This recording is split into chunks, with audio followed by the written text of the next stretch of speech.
বাংলার মুখ্যমন্ত্রী মমতা ব্যানার্জির অনুপ্রেরণায় ও ডোমকলের বিধায়ক তথা পৌর প্রশাসক জাফিকুল ইসলামের উদ্যোগে ডোমকলে উদ্বোধন হয়ে গেল বইমেলা। শুক্রবার আন্তর্জাতিক মাতৃভাষা দিবসে ডোমকলের জনকল্যাণ ময়দানে বইমেলার উদ্বোধন করেন মুর্শিদাবাদ লোকসভার সাংসদ আবু তাহের খান। বইপ্রেমিকদের জন্য এই মেলা বিশেষ আকর্ষণ হয়ে উঠছে। উদ্বোধনী দিনে এই বইমেলার পাশাপাশি বিভিন্ন ধরনের সাংস্কৃতিক অনুষ্ঠানের আয়োজন করা হয়। উদ্বোধনী অনুষ্ঠানে উপস্থিত ছিলেন ডোমকল থানার এসআই দেবাশিস ঘোষ ছাড়াও অন্যান্য আধিকারিকরা। বর্তমানে যুব সমাজ যখন মোবাইল গেমে আসক্ত, এই মুহূর্তে বইমেলা বিশেষ তাৎপর্যপূর্ণ।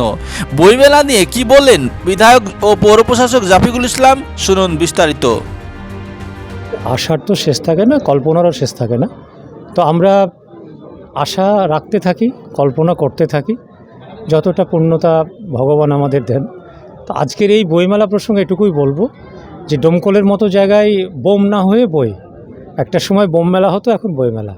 আমি আগামী দিনে চাইবো যেখানে আরও সাংস্কৃতিক মানুষের আনাগোনা বাড়ুক, বইয়ের সঙ্গে আমাদের আরও যে সমস্ত স্কুল, কলেজ, গার্লস কলেজের মতো একটি জায়গা এখানে হয়েছে, এবং সর্বোপরি প্রশাসন যেভাবে মানুষের কল্যাণে কাজ করছে বহুমুখী পরিকল্পনা নিয়ে, এগুলো আরও উত্তরোত্তর শ্রীবৃদ্ধি পাক এবং মানুষের কল্যাণে আমরা কাজ করতে পারি, সে প্রচেষ্টা করে যাব।